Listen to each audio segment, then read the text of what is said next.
Welcome to the channel Fairy Tales of the World and enjoy listening. My Lord Bag of Rice. Japanese folktale. Long, long ago there lived, in Japan, a brave warrior known to all as Tawara Toda, or My Lord Bag of Rice.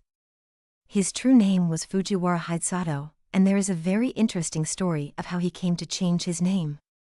One day he sallied forth in search of adventures, for he had the nature of a warrior and could not bear to be idle. So he buckled on his 2 swords, took his huge bow, much taller than himself, in his hand, and slinging his quiver on his back started out.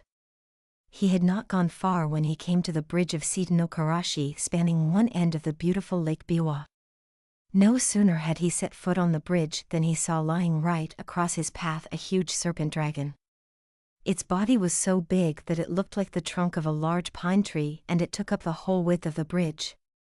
One of its huge claws rested on the parapet of one side of the bridge, while its tail lay right against the other. The monster seemed to be asleep, and as it breathed, fire and smoke came out of its nostrils. At first Hidesato could not help feeling alarmed at the sight of this horrible reptile lying in his path, for he must either turn back or walk right over its body. He was a brave man, however, and putting aside all fear went forward dauntlessly. Crunch, crunch. He stepped now on the dragon's body, now between its coils, and without even one glance backward he went on his way. He had only gone a few steps when he heard someone calling him from behind. On turning back he was much surprised to see that the monster dragon had entirely disappeared, and in its place was a strange-looking man, who was bowing most ceremoniously to the ground. His red hair streamed over his shoulders and was surmounted by a crown in the shape of a dragon's head, and his sea-green dress was patterned with shells. Hidesato knew at once that this was no ordinary mortal, and he wondered much at the strange occurrence. Where had the dragon gone in such a short space of time? Or had it transformed itself into this man, and what did the whole thing mean?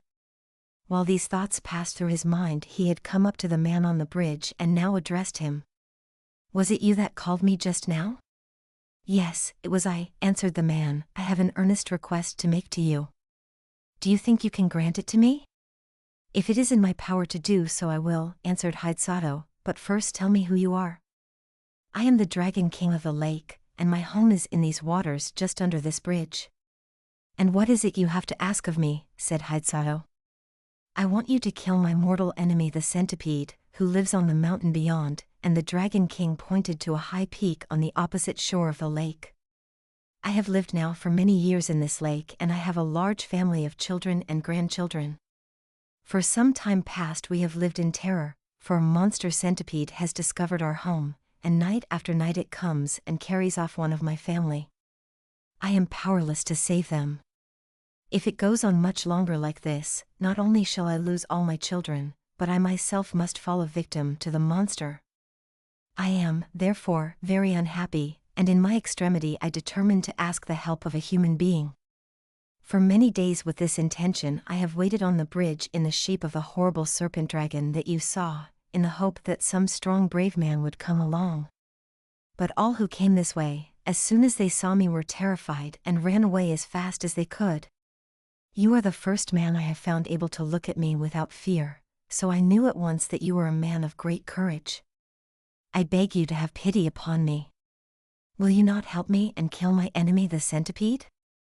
Hidesato felt very sorry for the Dragon King on hearing his story, and readily promised to do what he could to help him.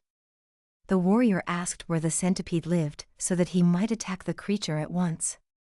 The Dragon King replied that its home was on the mountain Mikami, but that as it came every night at a certain hour to the palace of the lake, it would be better to wait till then. So Hidesato was conducted to the palace of the Dragon King, under the bridge. Strange to say, as he followed his host downwards the waters parted to let them pass, and his clothes did not even feel damp as he passed through the flood. Never had Hidesato seen anything so beautiful as this palace built of white marble beneath the lake. He had often heard of the Sea King's palace at the bottom of the sea, where all the servants and retainers were saltwater fishes, but here was a magnificent building in the heart of Lake Biwa. The dainty goldfishes, red carp, and silvery trout waited upon the Dragon King and his guest. Hidesato was astonished at the feast that was spread for him. The dishes were crystallized lotus leaves and flowers, and the chopsticks were of the rarest ebony. As soon as they sat down, the sliding doors opened and 10 lovely goldfish dancers came out, and behind them followed 10 red carp musicians with the koto and the samisen. Thus the hours flew by till midnight, and the beautiful music and dancing had banished all thoughts of the centipede. The Dragon King was about to pledge the warrior in a fresh cup of wine when the palace was suddenly shaken by a tramp, tramp. As if a mighty army had begun to march not far away. Hidesato and his host both rose to their feet and rushed to the balcony, and the warrior saw on the opposite mountain 2 great balls of glowing fire coming nearer and nearer. The Dragon King stood by the warrior's side trembling with fear. The centipede! The centipede! Those 2 balls of fire are its eyes. It is coming for its prey. Now is the time to kill it. Hidesato looked where his host pointed, and, in the dim light of the starlit evening, behind the 2 balls of fire he saw the long body of an enormous centipede winding round the mountains, and the light in its 100 feet glowed like so many distant lanterns moving slowly towards the shore. Hidesato showed not the least sign of fear. He tried to calm the Dragon King. Don't be afraid. I shall surely kill the centipede. Just bring me my bow and arrows. The Dragon King did as he was bid, and the warrior noticed that he had only 3 arrows left in his quiver. He took the bow, and fitting an arrow to the notch, took careful aim and let fly. The arrow hit the centipede right in the middle of its head, but instead of penetrating, it glanced off harmless and fell to the ground. Nothing daunted, Hidesato took another arrow, fitted it to the notch of the bow and let fly. Again the arrow hit the mark, it struck the centipede right in the middle of its head, only to glance off and fall to the ground. The centipede was invulnerable to weapons. When the Dragon King saw that even this brave warrior's arrows were powerless to kill the centipede, he lost heart and began to tremble with fear. The warrior saw that he had now only 1 arrow left in his quiver, and if this one failed he could not kill the centipede. He looked across the waters.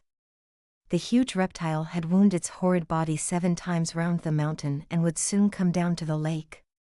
Nearer and nearer gleamed fireballs of eyes, and the light of its 100 feet began to throw reflections in the still waters of the lake.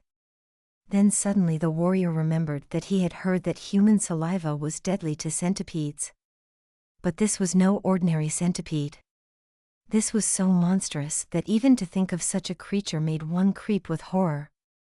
Hidesato determined to try his last chance. So taking his last arrow and first putting the end of it in his mouth, he fitted the notch to his bow, took careful aim once more and let fly. This time the arrow again hit the centipede right in the middle of its head, but instead of glancing off harmlessly as before, it struck home to the creature's brain. Then with a convulsive shudder the serpentine body stopped moving, and the fiery light of its great eyes and 100 feet darkened to a dull glare like the sunset of a stormy day, and then went out in blackness. A great darkness now overspread the heavens, the thunder rolled and the lightning flashed, and the wind roared in fury, and it seemed as if the world were coming to an end. The Dragon King and his children and retainers all crouched in different parts of the palace, frightened to death, for the building was shaken to its foundation. At last the dreadful night was over. Day dawned beautiful and clear. The centipede was gone from the mountain. Then Hidesato called to the Dragon King to come out with him on the balcony, for the centipede was dead and he had nothing more to fear.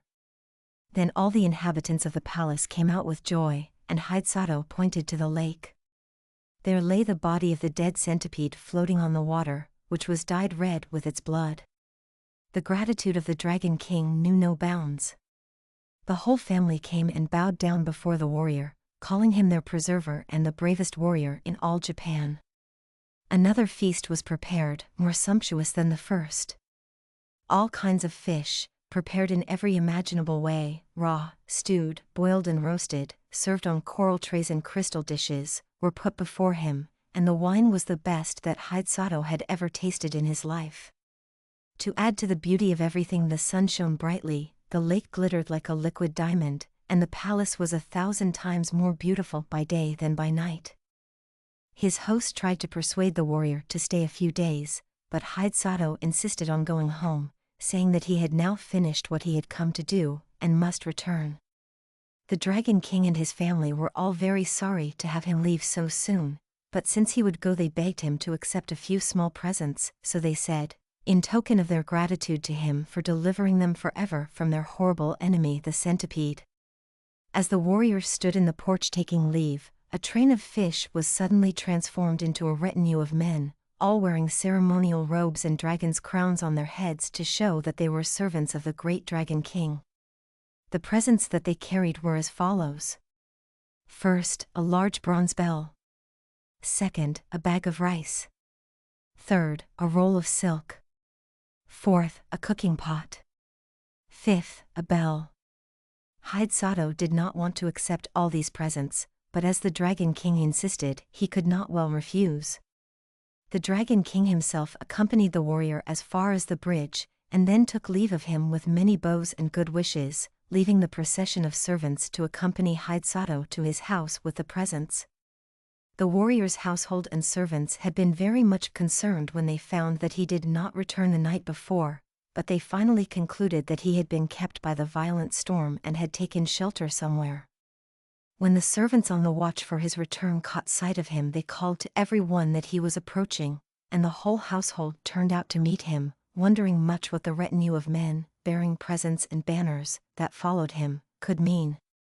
As soon as the Dragon King's retainers had put down the presents they vanished, and Hidesato told all that had happened to him.